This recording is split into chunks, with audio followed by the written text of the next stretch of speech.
వర్షానికి వరంగల్ నగరం అస్తవ్యస్తమైంది. లోతట్టు ప్రాంతాలు జలమయమయ్యాయి.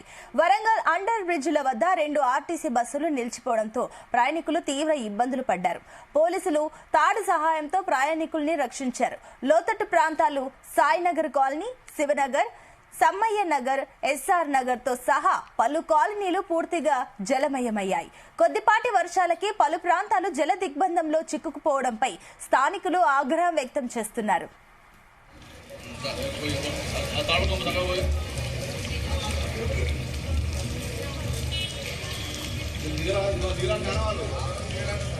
ఇదే అంశానికి సంబంధించి మరిన్ని డీటెయిల్స్ మా కరెస్పాండెంట్ శ్రీకాంత్ అందిస్తారు. శ్రీకాంత్,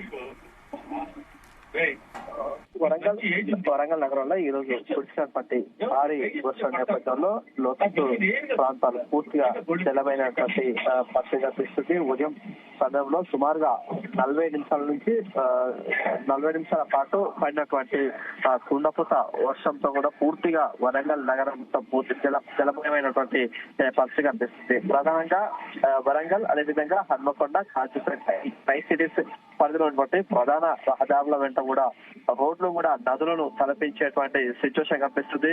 అదేవిధంగా వరంగల్ నగరం పరిధిలో ఉన్నటువంటి చౌరస్తా, అదేవిధంగా ఎస్ఆర్ నగర్, మైసమ్మ నగర్, అదేవిధంగా సమ్మయ్య నగర్, ఎస్ఆర్ తో పాటు మిగతా సంబంధించి సహకరించుకుంట ఈ ప్రాంతాల్లో మాత్రం భారీగా వరద నీరు అయితే చేరుకున్న క్రమంలో అక్కడ ఉన్నటువంటి అకస్మాత్తుగా వచ్చినటువంటి వర్షం, అదేవిధంగా వరద నేపథ్యంలో పూర్తిగా ఇళ్లలోకి అయితే నీరు చేరుకున్నటువంటి పరిస్థితి కనిపిస్తుంది. మరోవైపు వరంగల్ సంబంధించిన చౌరస్తా, అండర్ బ్రిడ్జ్ కి సంబంధించిన ఈ ప్రాంతాల్లో భారీగా వరద నీరు చేయడంతో అందులో ప్రయాణిస్తున్నటువంటి 2 బస్సులు కూడా పూర్తిగా నిలిచిపోవడం జరిగింది. అదేవిధంగా ఆర్టీసీకి సంబంధించిన బస్సు కూడా అందులో వచ్చి వెళ్తున్నటువంటి క్రమంలో అకస్మాత్తుగా వరద వచ్చిన క్రమంలో ఆర్టీసీకి సంబంధించిన డ్రైవర్స్ అయితే బస్సు అయితే నిలిపివేశారు. నిలిపివేయడంతో అక్కడ ఉన్నటువంటి ఇంజన్ లోకి అయితే నీరు వెళ్లడంతో కూడా బస్సు అయితే నీటిలోనే నిలిచిపోయిన క్రమంలో అక్కడ ఉన్నటువంటి ప్రయాణికులు కూడా ఆర్తనాదాలు చేస్తూ కూడా ఇతర సంబంధించిన ఆర్టీసీ సిబ్బందితో పాటు మిగతా సంబంధించిన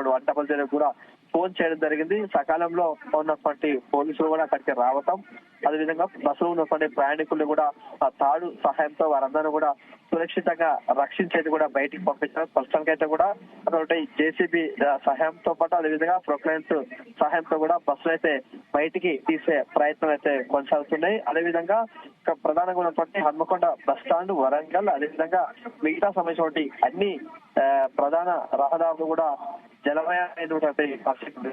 వైపు అకస్మాత్తుగా 40 నిమిషాల వానైతే కురిసిందని చెప్పొచ్చు. ఈ క్రమంలో నాలాలు కూడా చిట్టిపోవడం, అదేవిధంగా నిన్న నిమజ్జనం సమయం కావడంతో కూడా భారీగా అయితే విగ్రహాలు వెళ్ళినటువంటి క్రమంలో ఇటు చెరువులో నిమజ్జనం జరగడం, అదేవిధంగా వెళ్ళినటువంటి వాహనాలు, అదేవిధంగా మిగతా సంబంధించినటువంటి పూజా సామాగ్రితో మిగతా అంతా కూడా పూర్తిగా నాలాల్లో మొత్తం చిట్టుకుపోవడంతో కూడా దీనికి ప్రధాన కారణంగా తెలుస్తుంది. ప్రస్తుతం మొత్తం జేడబ్ల్యూ సంబంధించినటువంటి గ్రేటర్ వరంగల్ పరిధికి సంబంధించినటువంటి సిబ్బంది, అదేవిధంగా మిగతా సంబంధించినటువంటి పోలీస్ శాఖతో పాటు రెవెన్యూ శాఖ కూడా అప్రమత్తం కావడం, అదేవిధంగా లోతట్టు ప్రాంతాలైనటువంటి సమ్మయ్య నగర్, అదేవిధంగా ఎస్ఆర్ నగర్ తో పాటు మిగతా సంబంధించినటువంటి ప్రాంతాల ప్రజలందరూ కూడా సురక్షితంగా బయటకు తీసుకొచ్చే ప్రయత్నం అయితే కొనసాగుతున్నటువంటి పరిస్థితి కనిపిస్తుంది. Right Srikanth, thank you.